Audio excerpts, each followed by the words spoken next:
Olá, meus irmãos, sejam todos bem-vindos aqui no canal Remanescente. Hoje estamos aqui para dar continuidade ao nosso estudo da lição, né?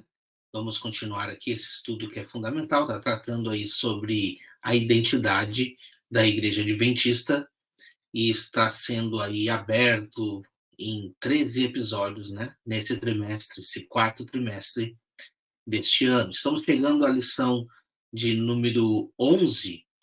E nessa lição o título é Evangelho em Ação, então a gente vai ver o que a lição está trazendo e vamos explanar aí mais este estudo. Convido você que não é inscrito ainda, que se inscreva aqui no canal Remanescente, que você possa compartilhar esse estudo para que mais pessoas possam também aí receber esta mensagem. Se você está gostando do nosso conteúdo, por favor, já curta e compartilhe essa mensagem para que cheguem em mais pessoas, tá bom? Então, vamos lá, vamos abrir a lição desta semana, que está tratando sobre o Evangelho em ação. Olha só que interessante, né? Vamos tratar diretamente do que a lição traz. Primeiramente, está trazendo aqui essa tirinha e diz assim: a partir da tirinha, texto-chave do título, anote as suas primeiras impressões sobre o que trata a lição. Ali tem um pão, tem uma camisa, uma água, um copo, né? Um livro que parece ser uma Bíblia e parece ser parece ser sangue, né? Um saquinho ali com sangue. Enfim, de qualquer maneira, vamos tentar aí ver o que essa lição está tratando. A partir da tirinha eu não consegui identificar, ok? Pesquise em comentários bíblicos, livros denominacionais e de L.G. White sobre o tema contido neste texto. Mateus 25, 31 a 46. Nós vamos abrir Mateus 25, 31 a 46, mas a gente não vai pesquisar em livros de Ellen White, porque a Bíblia se interpreta sozinha, e eu tenho dito isso em todos os nossos estudos, né? Então vamos lá, Mateus 25, 31 a 46. Vamos ver o que vai dizer ali. Ali está escrito o grande julgamento. Quando vier o Filho do Homem na sua majestade e todos os anjos com ele, então se assentará no trono da sua glória, e todas as nações serão reunidas em sua presença, e ele separará um dos outros, como o pastor separa dos cabritos as ovelhas, e porá as ovelhas à sua direita, mas os cabritos à esquerda. Então dirá o rei aos que estiverem à sua direita: vinde, benditos de meu Pai, entrai na posse do reino que vos está preparado desde a fundação do mundo.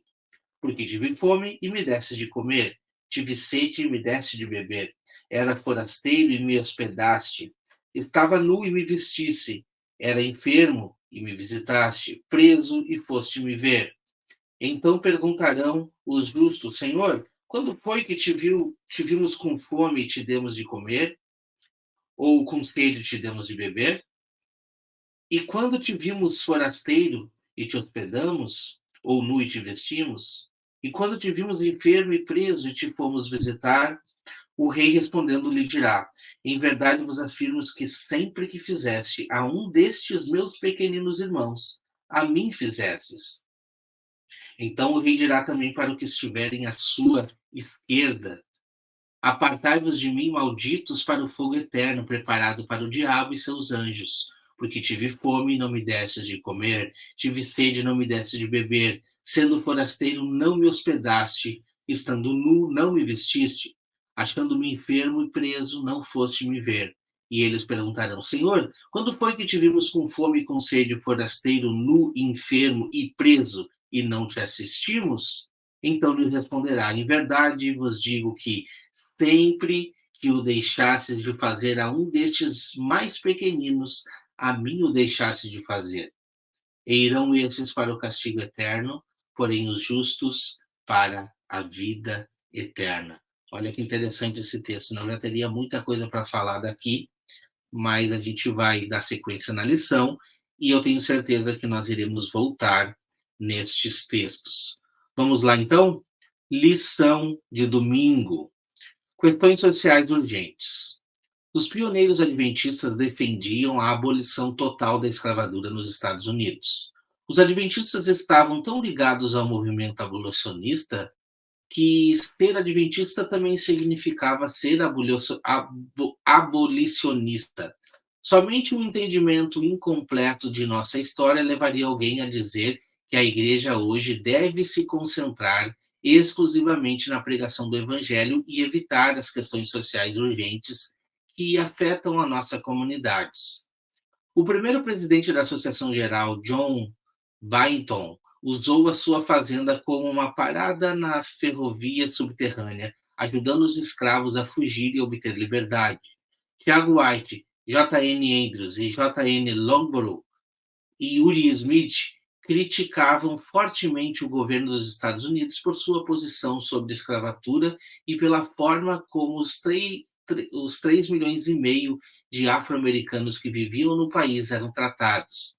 Ellen White defendeu que os adventistas deveriam violar a lei do escravo fugitivo de 1850, que exigia que qualquer pessoa devolvesse um escravo fugitivo ao seu senhor, independentemente de estar em um estado no qual a escravatura era praticada ou não. Ela escreveu: não devemos obedecer à lei da nossa terra que exige entregarmos um escravo ao seu senhor, e precisamos sofrer as consequências de violar essa lei. Ellen White, nos Testemunhos para a Igreja, CPB de 2021.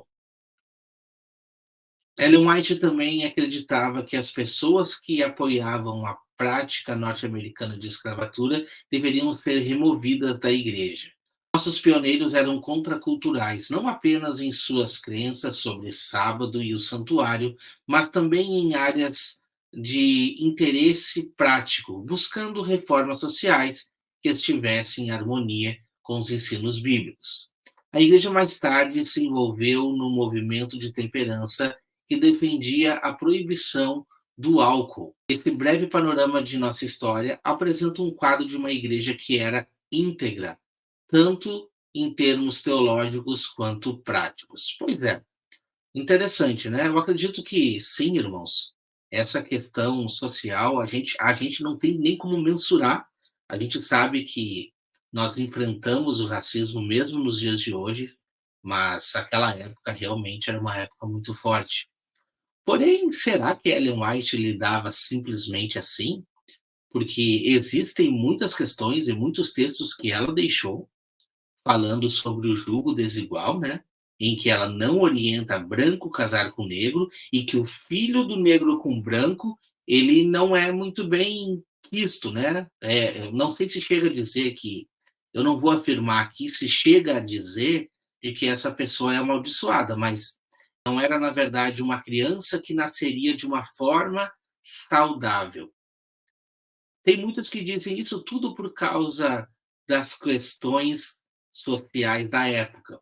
Mas se nós estamos falando de uma profeta que previa o futuro e ela deixou escritos que claramente dizem que o branco não pode se envolver com o negro, será que ela só estava pensando na época ou no futuro? Nós precisamos entender sobre isso. E existem outras questões sobre escravos, né? Dizendo a respeito de salvação e muitas outras coisas que eu nem vou entrar no detalhe agora. Mas existem detalhes de Ellen White que nos dá a entender de que ela tinha sim uma separação. E ela fazia claramente uma distinção de brancos e negros. Ok? Existia essa distinção. E muitas vezes a culpa recaía sobre os negros mediante a situação que eles viviam, ok? Isso daí é fato. Eu não vou trazer os textos agora, não vou abrir Ellen White aqui agora para trazer para você sobre isso, mas é fato de que ela escreveu sobre isso. Vamos avançar então, lição de segunda-feira. Rebelião versus convicção cristã. A crença dos primeiros adventistas no breve retorno de Jesus e os juízos eminentes de Deus os motivaram a se opor à escravatura norte-americana. Embora tenha sido um período muito sombrio da história dos Estados Unidos, que é claro irrompeu em uma sangrenta guerra civil na década de 1860, nossos pioneiros foram inabaláveis em suas críticas públicas ao comércio de escravos. Na década de 1890, depois que a escravatura foi abolida, Ellen White escreveu The Southern Work, a obra no Sul, um pequeno livro que chama a igreja a servir a escravos emancipados. Na década de 1890, os Estados Unidos eram um campo missionário pouco acolhedor, com hostilidade étnica provocando violência e injustiça contra pessoas negras. Brancos que abriram escolas ou outras instalações para negros também eram mal vistos na sociedade. Aos 44 anos, em meio a toda essa tensão e violência, o filho rebelde de Ellen White, Edson, experimentou uma verdadeira conversão e sentiu-se chamado a atender às necessidades dos estados do Sul. Arriscando tudo, ele mudou-se para o Sul ao fim de proclamar o evangelho entre escravos recém-libertos, estabelecendo escolas, editoras e igrejas em toda a região. Aqueles que se envolveram em ajudar os oprimidos estavam seguindo instruções que Jesus deu aos seus discípulos em seus últimos sermões registrados em Mateus 25. Essa mensagem, que começa em Mateus 24, foi uma resposta à pergunta dos discípulos: diga-nos quando essas coisas vão acontecer e que sinais haverá da sua vinda e do fim dos tempos. Mateus 24, 3. O capítulo 25 contém 3 parábolas que cada uma relacionada de alguma forma à segunda vinda de Cristo. As pessoas representadas pelos bodes não esperavam ser condenadas por negligenciar as pessoas aparentemente sem importância, e aquelas representadas pelas ovelhas não esperavam ser recompensadas pela maneira como ajudaram os párias da sociedade, pois não fizeram isto para obter conhecimento público. Bom, vamos lá. Vamos tratar sobre esse assunto aqui agora. Vou dar um pausa aqui, porque eu acho importante a gente trazer algumas reflexões sobre isso, tá bom? O primeiro ponto que nós precisamos observar desta questão que está sendo trazido aqui em Mateus 25, do versículo 31 em diante, é o momento. É a questão que está sendo apresentada e que não é meditada.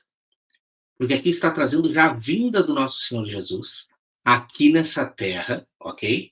Onde ele está implantando o reino. São tudo coisas que a Igreja Adventista não explica. Ela vai usar qualquer parâmetro, mas não vai explicar isso, ok? Jesus está vindo já com os santos. Aqui está escrito anjos, mas em outros textos vai dizer com os santos. Jesus já está vindo nas nuvens dos céus com os santos, juntamente com ele. E ele está chegando, se assentando no seu trono da sua glória, que é aonde, aqui nessa terra, da onde ele vai reinar durante os 1000 anos. E neste momento aqui, as nações serão reunidas diante dele. Quando eu falo que as nações serão reunidas diante dele, eu não estou colocando a igreja, porque a igreja foi arrebatada antes aos ares. A igreja já foi arrebatada aos ares. E a igreja está vindo juntamente com Cristo Jesus. Quando Cristo vem a este mundo, ele já vem com os santos. Ele vem com os santos que subiram pouco tempo antes, foram arrebatados pouco tempo antes. E estas nações que estão sendo separadas são exatamente aqueles que, ao ouvirem a pregação das 2 testemunhas, nos últimos 3 anos e meio, você nunca ouviu sobre isso? Está lá em Apocalipse 11. Elas estão ouvindo. E esses que não aceitaram a marca da besta, esses que socorreram a igreja, esses que socorreram os pequeninos nos últimos dias, estes entrarão no reino. Estes serão as nações que entrarão no reino. As nações que serão governadas por quem? Pela igreja. E essa é uma das promessas às cartas. Essa é uma das promessas às igrejas do Apocalipse. Aquele que vencer se assentará no trono, assim como Jesus venceu, se assentou no trono, e regerá as nações com cetro de ferro. Bom, se a igreja venceu, a igreja não é as nações. né? Nós precisamos entender e separar os pontos. Por isso que nós por isso que eu venho trazendo por muito tempo aqui que entender de profecia não é somente entender o que vai acontecer da volta de Cristo, é entender o que está acontecendo quando Cristo vem implementar o seu reino aqui nesse mundo. Porque a profecia mal interpretada de Daniel 2 e Daniel 7 está apontando que o reino de Cristo será estabelecido sobre todos os outros reinos, e este reino jamais será destruído. Quando nós vamos à profecia de Daniel 2, o que a gente vê? Que aquela pedra vem, atinge os pés da estátua e enche o quê? Toda a terra. E é ouvido um grito que diz assim: o reino do mundo se tornou do nosso Senhor e de seu Cristo. O reino do quê? Do mundo. E ele reinará sobre o quê? Sobre a terra. Ninguém vai morar no céu. É sobre a terra que Cristo Jesus irá reinar. Bom, a igreja não vai reinar sobre ela vai reinar sobre nações. E este é o momento chave de Mateus 25, aonde irão ser separados os bodes das ovelhas. Quem são os bodes? São aqueles que não socorreram a igreja nos dias da perseguição, nos 3 anos e meio da grande perseguição. São aqueles que aceitaram a marca da besta. Por outro lado, existem aqueles que são as ovelhas, que não tiveram tempo de arrependimento, de aceitação a Cristo Jesus, mas que são pessoas boas e que entrarão neste reino para serem governados por Cristo e pela igreja. Isso tudo é novo para você? Pode ser novo, mas é bíblico. Está na Bíblia, está no livro de Apocalipse. O Apocalipse inteiro está tratando sobre isso. E nós vamos trazer alguma coisa para vocês agora sobre isso. E você vai ver que maravilha que é. Porque enquanto a igreja adventista se acha exclusivista, Deus ainda apresenta um plano para as nações. Deus apresenta um plano de salvação para todos aqueles que não aceitarem a marca da besta. Por isso que é importante de meditar no que a palavra diz. Quando a gente vê sobre o milênio, diz assim, olha só que interessante, Apocalipse 20, no capítulo 4. Vi também tronos, e nestes se assentaram aqueles a qual foi dada a autoridade de julgar.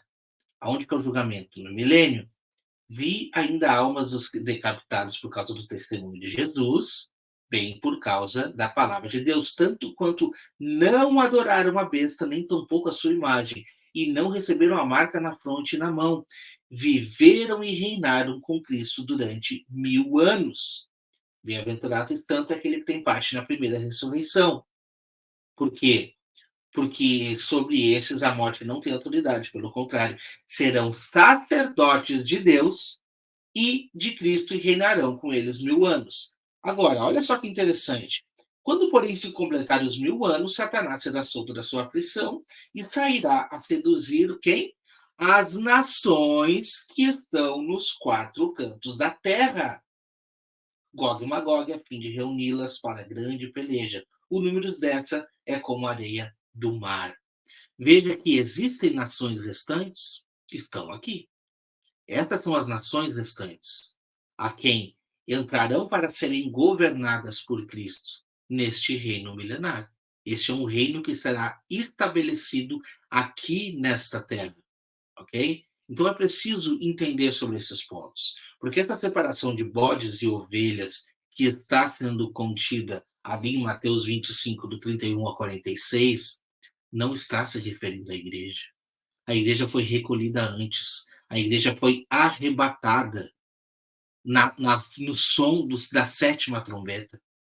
Não se esqueça disso. A igreja arrebatada para encontro com o Senhor nos ares.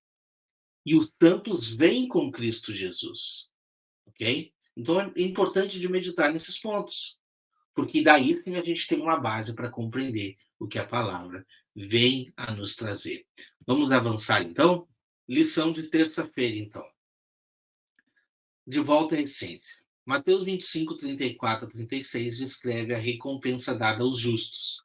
Eles recebem o reino de Deus e depois explicam por que eles recebem. Essa passagem apresenta uma lista em 6 exemplos de serviços práticos que eles fizeram: alimentar famintos, dar de beber a sedentos, enfim, tudo isso daqui como a gente já explicou para você, ok?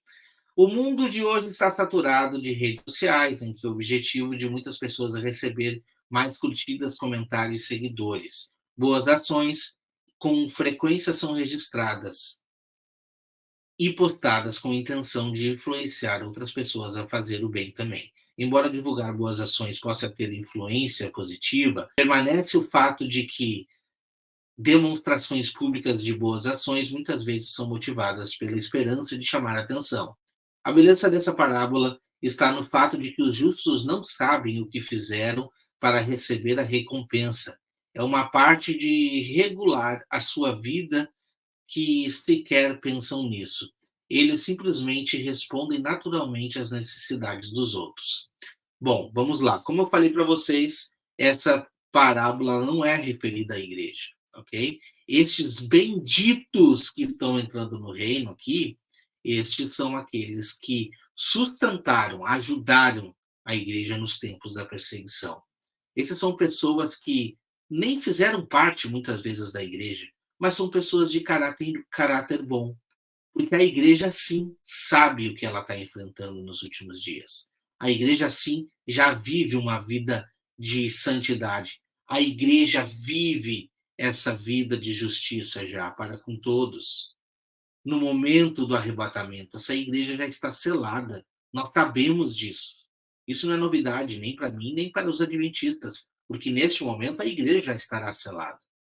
Agora, esse âmbito que está sendo tratado em Mateus 25, do 31 ao 46, está se referindo a aqueles que ouviram a pregação que está sendo contida, que sim, essa é a pregação da parábola das 10 virgens, eis o noivo. Quem está pregando eis o noivo?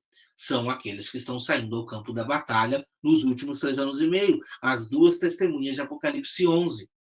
Ok? Só que eles já foram selados antes. A palavra nos aponta que eles já foram selados antes. Eles já mantêm os frutos do Espírito. Para aqueles que já mantêm o fruto do Espírito, isso daqui já é uma regra de fé na vida. Ok? Agora, esses que não sabem, esses que não têm noção do que estão fazendo, eles já fazem de bom grado, por isso que eles entram no reino. Porque isso está no coração deles, mesmo sem lei, mesmo sem, muitas vezes, conhecer a Jesus e mesmo sem essa aceitação, mas, por outro lado, não aceitam a impunidade, não aceitam a injustiça e sempre tratam muito bem daqueles pequeninos.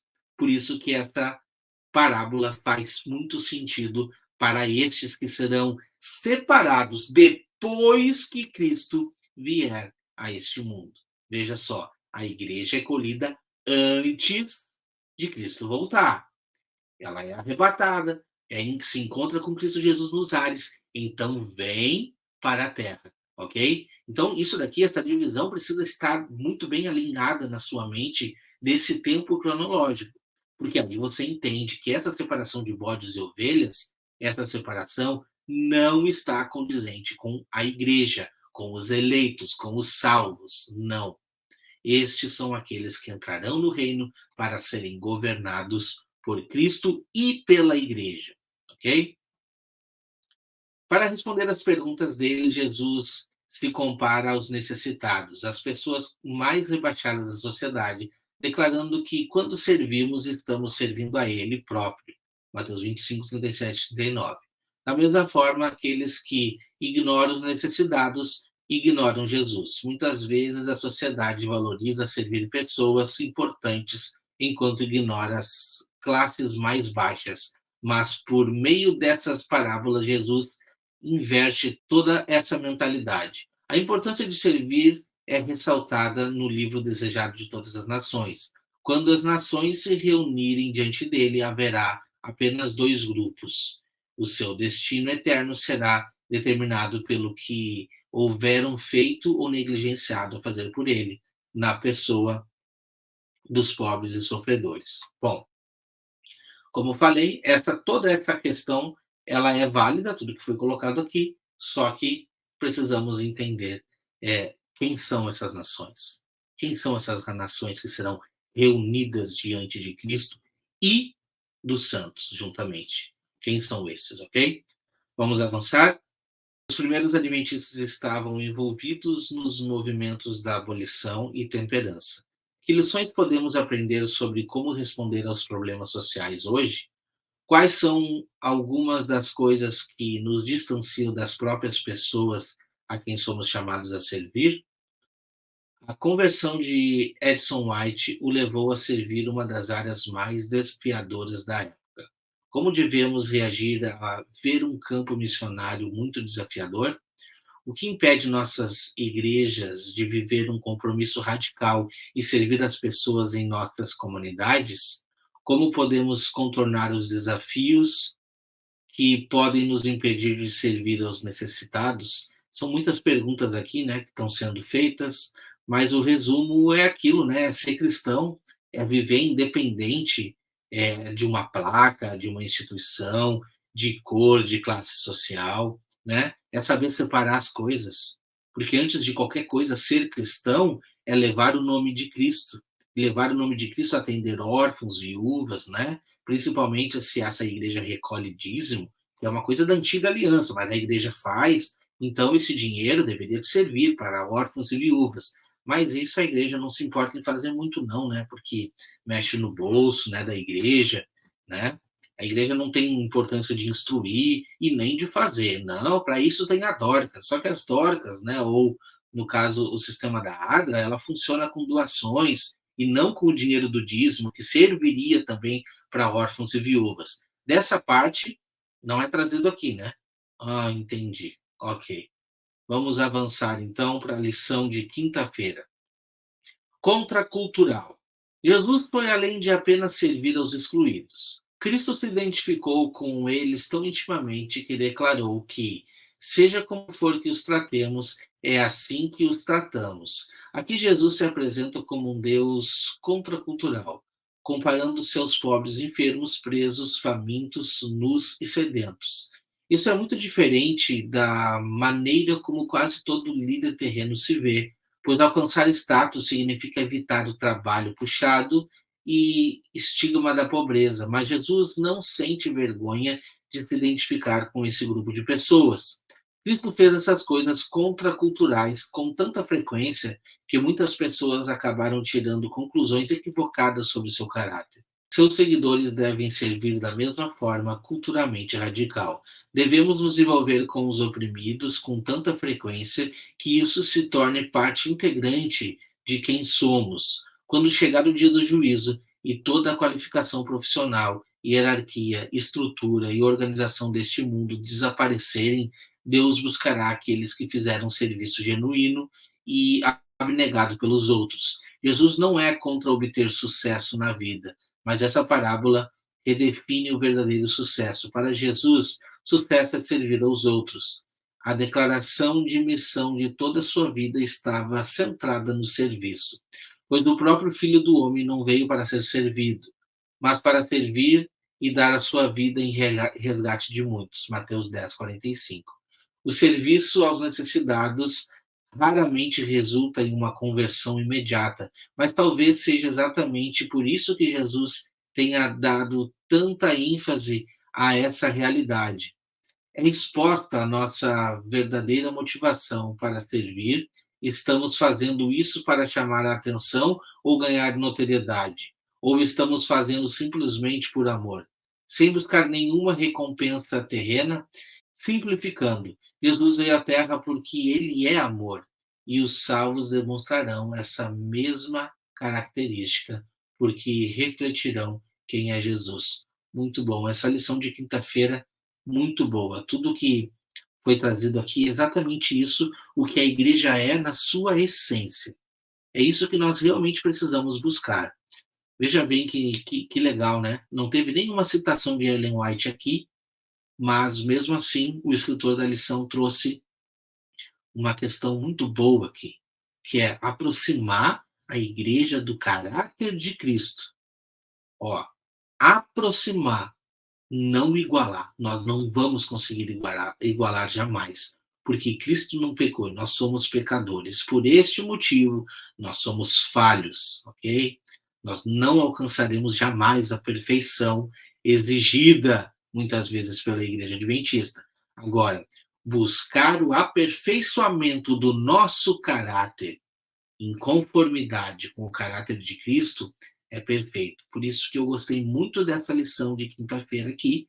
Foi uma lição que realmente ajuda nós a meditar neste ponto de nos compararmos, de buscar, na verdade, né, com que a nossa vida seja semelhante, um pouquinho mais semelhante do que foi e do que representou Jesus Cristo em favor de todas as pessoas aqui nesse mundo.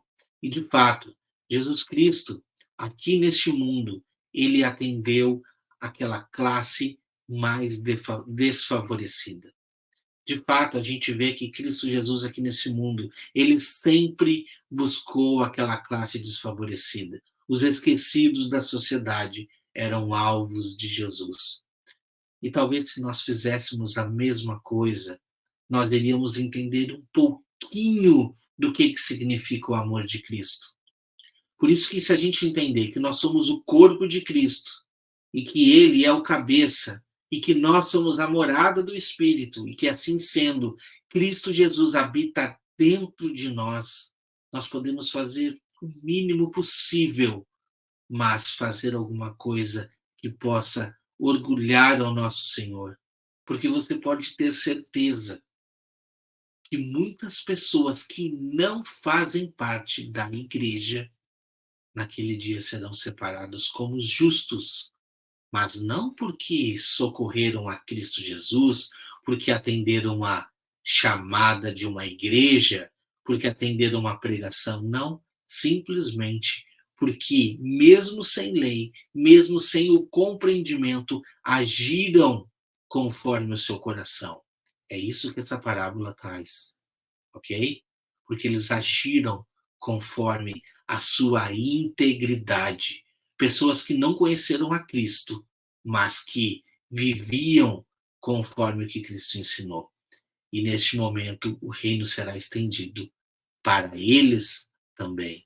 E isto sim é alguma coisa que nós podemos aqui almejar, né? Espalhar essas boas novas, porque vai chegar um momento, esse é um momento muito complexo da nossa humanidade, onde duas pregações estarão em conflito: o trono da besta e o reino de Cristo. Duas testemunhas apregoando as mensagens angelicais.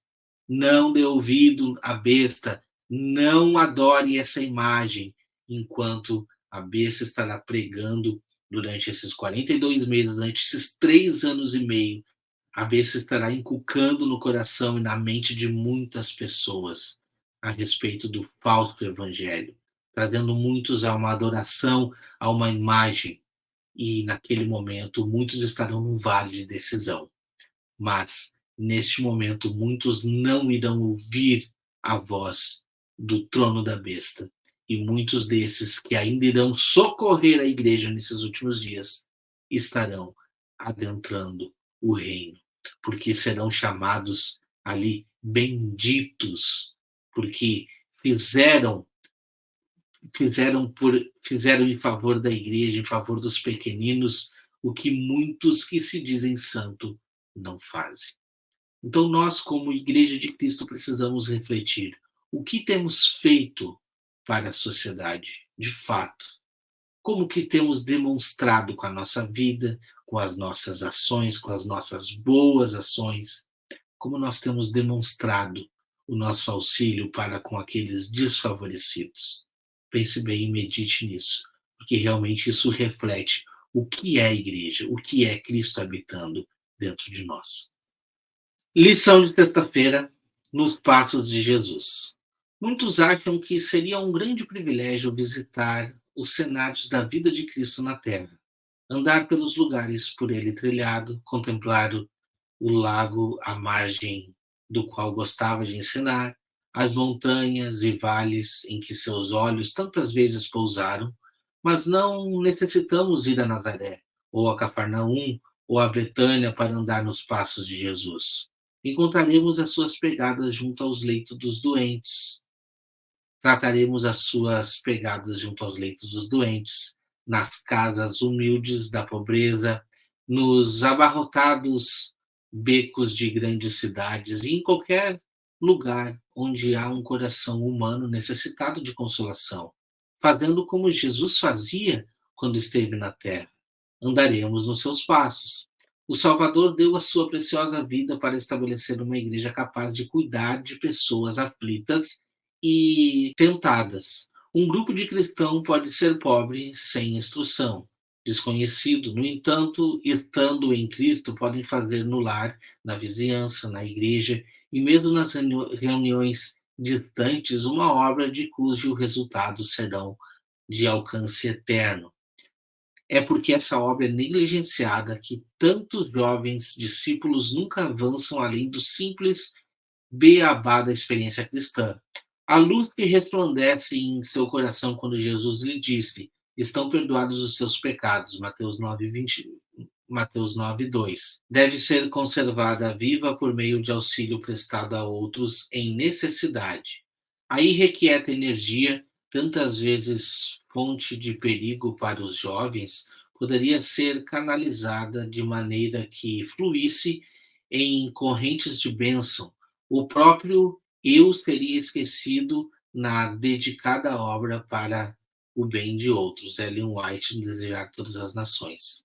Por toda parte, há uma tendência de substituir pela obra de organizações o esforço individual. A sabedoria humana tende à consolidação, à centralização e à edificação de grandes igrejas e instituições. Muitos deixam as instituições e organizações à obra da obediência. Examinem-se de contato com o mundo e seu coração se torna frio. Ficam absorvidos em si mesmos e insensíveis à impressão.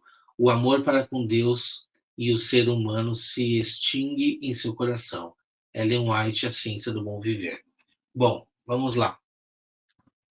É mais ou menos isso que o texto trouxe, essa colocação, inclusive, de Ellen White aqui, né? São colocações que são boas, essa lição também foi uma lição que veio trazendo coisas boas aqui, ok? Mas a missão da igreja, ela precisava ser um pouco mais esclarecida, né? Como igreja que recolhe os fundos dos dízimos, eu acho que essa igreja teria uma missão maior para com os necessitados. Uma coisa que a gente não tem uma clareza. A igreja não consegue trazer uma clareza ampla das suas finanças. Muito pelo contrário. Muito pelo contrário. Se encontra muitas igrejas luxuosas, enquanto irmãozinhos estão passando trabalho, muitas vezes sem condições nem de dar o seu dízimo. Então, se a igreja tivesse realmente preocupada com isso, com boas ações, primeiramente cuidaria de si. Quando eu digo cuidaria de si, é cuidaria dos seus membros. Porque nós temos membros dentro da igreja que passam necessidade. Você sabia disso? Não é preciso olhar muito para trás, não. Não. Existem membros que passam necessidades e muitas vezes não são assistidos. Muito pelo contrário, são cobrados a fazerem uma ação da antiga aliança, que é devolver dízimos, né? Para manter essa grande igreja, essa grande empresa. E quando a gente vê, são igrejas que se formam, muitas vezes com luxo, e para as pessoas viverem ali dentro, sendo que a igreja verdadeira, que são as pessoas, estão dispersas, passando muitas vezes trabalho. Então é necessário olhar um pouco para dentro, sabe? Antes de pregar aqui a respeito de boas ações. Olhar para dentro de si mesmo. Eu acho que esse é um papel individual meu, é um papel individual seu, como membro da igreja. Se você esqueceu de tudo que eu falei até agora aqui, pelo menos medite nisso que eu estou trazendo agora, ok? Qual é o seu papel como igreja? Esquece a placa, tira a placa e age. O seu papel como igreja, igreja de Cristo. Qual é o seu papel mediante a sociedade? Primeiro ponto. Segundo ponto, você precisa agora fazer uma outra meditação. Bom, você faz parte de um corpo místico que se diz ser a igreja verdadeira. Se você está passando algum tipo de dificuldade financeira, o que a igreja tem feito para suprir as suas necessidades? E eu não estou dizendo de dinheiro oriundo de doação de irmãos, eu estou dizendo da organização. O que essa igreja tem feito por você que faz parte desse corpo? O que essa igreja tem feito? Então, sendo por aí, a gente já começa a meditar de que muitas vezes, eu já tenho falado aqui, livros, papel, ele aceita qualquer escrita. Agora, a vida real, ela precisa ser desempenhada, não simplesmente pregada e falada, ok? Então, o seu papel, você mesmo, como igreja, ele precisa ser desempenhado como corpo de Cristo. Esse é o principal. Agora, como organização, aí a gente precisa rever. E eu tenho certeza que mesmo que você não concorde com nada do que eu falei aqui, você sabe dos erros que tem aí dentro dessa instituição com relação a este ponto. Irmãozinhos passando trabalho, fome muitas vezes, que não são assistidos. Irmãozinhos que não têm dinheiro para pagar sua luz e não são assistidos pela instituição. E a instituição vai muito bem, viu? Muito bem, crescendo cada vez mais, né? Quando digo crescendo, é financeiramente mesmo. Crescendo, né? A gente vê palacetes, a gente vê igrejas modernas, com tudo do bom e do melhor. É preciso fazer uma análise interna. O que Jesus fez? Ele fez palacetes crescerem? Ou Jesus realmente atendia os necessitados? O que é preferível? Você se reunir dentro de uma casa simples, mas dar assistência para aquelas pessoas? Ou você se reunir dentro de um caixote de 4 paredes, bonito, com mármore, ar-condicionado, banco confortável, enquanto o irmãozinho que está do seu lado não tem o dinheiro para comprar uma comida, para pagar a sua luz, a sua água, o seu aluguel? O que é igreja? O que é igreja? Reflita nisso. A gente volta na próxima semana, no próximo estudo. Que Deus abençoe a todos e até semana que vem.